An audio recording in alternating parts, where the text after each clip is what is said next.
दक्षिणी यूक्रेन के खरसोन में एक दिन पहले नोवा कखोवका बांध के टूटने के बाद वहां बाढ़ आ गई। यूक्रेन का दावा है कि रूस ने बांध को बम से उड़ाया, जबकि रूस आरोप लगा रहा है कि यूक्रेन ने बांध को निशाना बनाया। हालांकि बांध चाहे रूस ने तोड़ा हो या यूक्रेन ने, अंजाम खरसोन को भुगतना पड़ रहा है। वहां आसमान से एक बूंद नहीं टपकी, लेकिन सामने आई तस्वीरों में खरसोन में हर तरफ बाढ़ से बर्बादी नजर आई। मकान पानी में डूबे दिखे और सड़कों पर गाड़ियों की जगह नावों ने ले ली। खरसोन में मौजूद नोवा कखोवका बांध यूक्रेन की सबसे लंबी नदी नीप्रो पर बना है, इसलिए बांध भी बहुत विशाल है। वो लगभग 98 फीट ऊंचा और 3 किलोमीटर से ज्यादा लंबा है। यही वजह है कि यूक्रेन ने इस हादसे से पहले चेतावनी दी थी कि अगर नोवा कखोवका बांध को कुछ हुआ तो नीप्रो नदी का 480 करोड़ गैलन पानी बह सकता है, और खरसोन में हो भी वही रहा है। बांध से बेहिसाब पानी बहता जा रहा है। इस बीच ब्रिटेन ने खरसोन में नोवा कखोवका बांध के टूटने की जांच शुरू कर दी। नोवा कखोवका बांध खरसोन के उस हिस्से में है जिस पर रूस का कब्जा है, इसलिए यूक्रेन दावा कर रहा है कि पुतिन ने बांध को बम से उड़ाया। और यही वजह रही कि अब ब्रिटेन की सेना और खुफिया एजेंसियां इस बात की जांच करेंगी कि क्या वाकई रूस ने ही नोवा कखोवका बांध को धमाका करके तबाह कर दिया। यूके के प्रधानमंत्री ऋषि सुनक ने बांध की तबाही को यूक्रेन की जंग में किसी गैर सैन्य ठिकाने पर अब तक का सबसे बड़ा हमला बताया और कहा कि अगर बांध के टूटने के पीछे पुतिन का हाथ सामने आया तो साबित हो जाएगा कि रूस जंग में कितना नीचे गिर सकता है। इधर पंजाब के मोहाली से हैरान कर देने वाला एक वीडियो सामने आया। वहां एक नकाबपोश आदमी ने सड़क किनारे खड़ी एक कार में आग लगा दी। पूरी घटना वहां लगे सीसीटीवी कैमरे में रिकॉर्ड हो गई, जिसमें वो आदमी उस कार को आग के हवाले करता नजर आया। इस घटना का जो वीडियो सामने आया उसमें सड़क किनारे एक कार खड़ी दिखाई दी। तभी कुछ लोग एक और कार से वहां पहुंच गए। इसके बाद उस कार से एक नकाबपोश आदमी निकला और उसने सड़क किनारे खड़ी कार पर केमिकल डालकर उसमें आग लगा दी। घटना को अंजाम देकर वो नकाबपोश वहां से फरार हो गया। हालांकि उसने कार में आग क्यों लगाई इसका पता नहीं चल सका। जानकारी मिलने के बाद पुलिस ने केस दर्ज कर लिया और आरोपी की तलाश शुरू कर दी। उधर जम्मू कश्मीर के कठुआ में पुलिस वाले के बेटे पर नाबालिग लड़की का अपहरण करने का आरोप लगा, जिसमें उसके 2 साथी भी शामिल बताए गए। आरोप है कि तीनों लड़कों ने मिलकर नाबालिग लड़की का अपहरण किया। तीनों आरोपियों ने वारदात को उस वक्त अंजाम दिया जब लड़की स्कूल बस का इंतजार कर रही थी, जिसके बाद लोगों का गुस्सा फूट पड़ा और उन्होंने आरोपियों की गिरफ्तारी की मांग करते हुए सड़क पर जाम लगा दिया। प्रदर्शन कर रहे लोगों के मुताबिक पुलिस वाले के बेटे ने अपने 2 दोस्तों के साथ मिलकर 8वीं में पढ़ने वाली नाबालिग लड़की का अपहरण किया। घटना उस वक्त अंजाम दी गई जब लड़की स्कूल जाने के लिए बस का इंतजार कर रही थी। इस मामले में प्रदर्शन करने वाले लोगों ने पुलिस पर लापरवाही का आरोप लगाया। मास्टरमाइंड जो है वो पुलिस वाले का बेटा है, पुलिस वाले भी उसको शेल्टर करें। लोगों ने आरोप लगाया कि वारदात में पुलिस वाले का बेटा शामिल है, इसीलिए पुलिस ने कोई कार्रवाई नहीं की।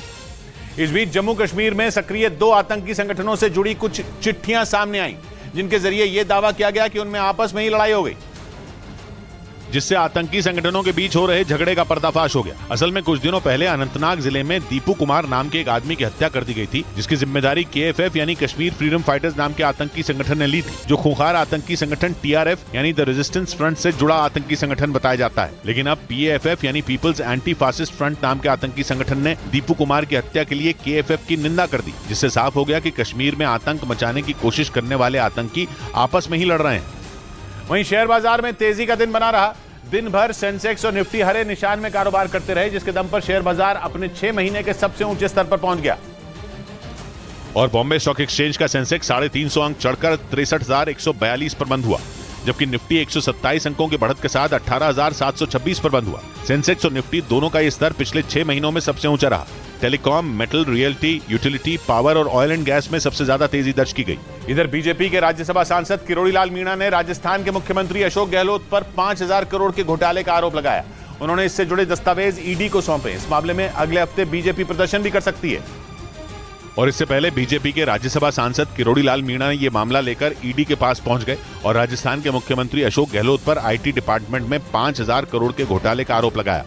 उन्होंने दावा किया कि उनके पास गहलोत के खिलाफ पुख्ता सबूत हैं और पुख्ता प्रमाण हैं। मुख्यमंत्री जी भी नहीं बच सकते इसमें। गहलोत पर आरोप लगा कि उन्होंने IT विभाग में घोटाला करने वाले अफसर का प्रमोशन किया, जबकि ACP ने उसके खिलाफ कार्रवाई की चिट्ठी जारी की थी। किरोड़ी लाल मीणा ने गहलोत पर और भी कई घोटाले करने का आरोप लगाया। उधर उत्तर कोरिया के हैकरों पर अमेरिका में $3.5 करोड़ की क्रिप्टो करेंसी की चोरी करने का शक है और यह करेंसी चोरी का शक क्रिप्टो करेंसी ट्रैकिंग विशेषज्ञों ने जताया।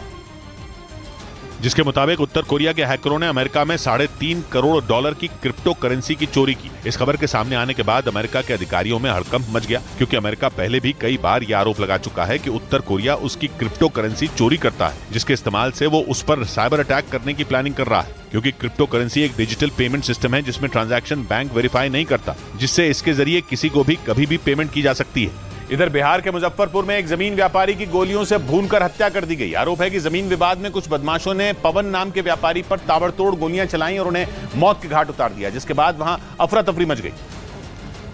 और जैसे ही हमलावरों ने भागने की कोशिश की, वहां मौजूद लोगों ने उनमें एक बदमाश को पकड़ लिया, जबकि बाकी के बदमाश भागने में कामयाब रहे। एक आदमी पकड़ा गया है, पूछताछ चल रही। बताया गया कि जमीन व्यापारी पवन और कुछ लोग एक खेत के पास जमीन को लेकर बातचीत कर रहे थे। इसी दौरान एक बदमाश ने पवन को पकड़ा और उनके सिर में गोली मार दी, जिसके बाद वो जमीन पर गिर पड़े। चश्मदीदों ने बताया कि बदमाश इसके बाद भी नहीं रुके, बल्कि वो तब तक उन्हें गोलियां मारते रहे जब तक उन्होंने दम नहीं तोड़ दिया।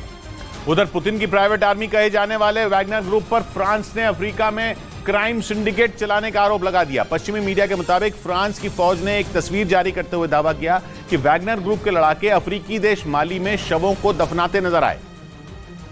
और यही वजह है कि फ्रांस की सेना ने वैगनर ग्रुप पर अफ्रीका में क्राइम सिंडिकेट चलाने का बड़ा आरोप लगा दिया। फ्रांस ने दावा किया इसके जरिए वैगनर ग्रुप पुतिन की ताकत को बढ़ा रहा है। और फ्रांस की सेना ने यह भी आरोप लगाया कि वैगनर ग्रुप माली के अलावा अफ्रीका के लिबिया, कैमरून, सुडान, जिम्बाब्वे और मेडागास्कर जैसे देशों में भी अपना वर्चस्व कायम करने में जुटा है। वहीं संयुक्त राष्ट्र ने भी आशंका जताई कि पिछले साल माली में हुए 500 लोगों के नरसंहार में वैगनर ग्रुप ही शामिल था।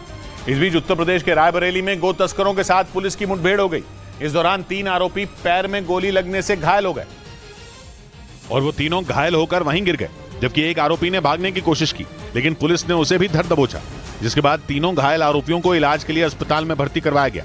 3 युवक हमारे पास आए हैं, जिनका नाम इमरान है, कासिफ तथा लवकुश। बताया गया कि पुलिस को इन गो तस्करों के बारे में किसी ने सूचना दी, जिसके बाद पुलिस एक्शन में आई और उन्हें पकड़ने के लिए उनका पीछा करने लगी, लेकिन पुलिस को आता देख सभी आरोपियों ने पुलिस पर फायरिंग शुरू कर दी, जिसके जवाब में पुलिस ने भी फायरिंग की और 4 आरोपियों को गिरफ्तार कर लिया।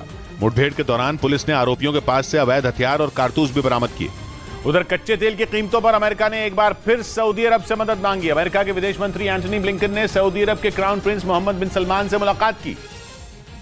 और खबर है कि एंटनी ब्लिंकन ने क्राउन प्रिंस से कच्चे तेल के उत्पादन में कटौती का फैसला वापस लेने की अपील की। 2 दिन पहले ही कच्चा तेल एक्सपोर्ट करने वाले देशों के संगठन ओपेक प्लस की बैठक हुई थी। इस बैठक में तेल के उत्पादन में कटौती का फैसला हुआ था। इस संगठन में सऊदी अरब का तगड़ा दबदबा है और तेल का उत्पादन घटाने से कच्चे तेल की कीमतें बढ़ना तय है। अमेरिका और यूरोप की अर्थव्यवस्था के लिए तेल की कीमतें बढ़ना बड़ा झटका देने वाली बात है। इसलिए अमेरिका की कोशिश है कि किसी भी तरह सऊदी अरब को बनाया जाए। पिछले साल यही मांग लेकर अमेरिकी राष्ट्रपति जो बाइडेन भी सऊदी अरब पहुंचे थे, लेकिन क्राउन प्रिंस मोहम्मद बिन सलमान ने उनकी बात मानने से इनकार कर दिया था।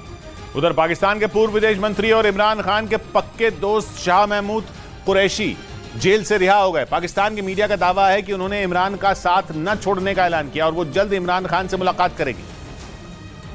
यानी पाकिस्तान के पूर्व विदेश मंत्री शाह महमूद कुरैशी इमरान खान की पार्टी पीटीआई यानी पाकिस्तान तहरीक इंसाफ के साथ जुड़े रहेंगे। कुछ दिनों पहले पाकिस्तान की मीडिया ने दावा किया था कि पुलिस की कार्रवाई से बचने के लिए शाह महमूद कुरैशी पीटीआई को छोड़ सकते हैं। वहीं पाकिस्तान की मीडिया ने यह भी दावा किया था कि वो पार्टी छोड़ चुके नेताओं के साथ मिलकर एक नई पार्टी बनाएंगे, लेकिन ऐसा कुछ नहीं हुआ। खबर है कि इमरान खान की पार्टी के करीब 100 से ज्यादा नेता पार्टी छोड़ चुके हैं और दावा है कि इनमें कई नेता तो पार्टी छोड़कर अफगानिस्तान और ईरान भाग गए। लेकिन शाह महमूद कुरैशी ने इमरान खान का साथ नहीं छोड़ा, जबकि उन्हें भी 9 मई को इमरान खान की गिरफ्तारी के बाद हुए हिंसक प्रदर्शनों की वजह से गिरफ्तार किया गया था। इधर प्रधानमंत्री के अमेरिका दौरे के से पहले वहां उनकी जमकर तारीफ हुई। प्रधानमंत्री 21 से 24 जून तक अमेरिका के दौरे पर रहेंगे। इससे पहले अमेरिका के एक बड़े अधिकारी कर्ट कैम्पबेल ने भारत और अमेरिका की दोस्ती मजबूत करने पर जोर दिया और प्रधानमंत्री की तारीफ की। कर्ट कैम्पबेल बाइडेन प्रशासन के बड़े अधिकारियों में एक हैं और उन्हें इंडो पैसिफिक रीजन मामलों का जानकार माना जाता है। इसीलिए प्रधानमंत्री के अमेरिका दौरे पर दिया गया उनका बयान अहम है, क्योंकि एक इंटरव्यू के दौरान कर्ट कैम्पबेल ने बयान दिया कि दुनिया भारत के प्रधानमंत्री और अमेरिका के राष्ट्रपति की मुलाकात की ओर देख रही है, क्योंकि भारत विश्व स्तर पर महत्वपूर्ण भूमिका निभा रहा है। इसलिए अमेरिका चाहता है कि उसकी और भारत की दोस्ती और मजबूत हो। प्रधानमंत्री 21 से 24 जून तक अमेरिका में रहेंगे और इससे पहले अमेरिकी अधिकारियों ने अपने बयानों से जता दिया कि उन्हें भारत के प्रधानमंत्री के दौरे का बेसब्री से इंतजार है।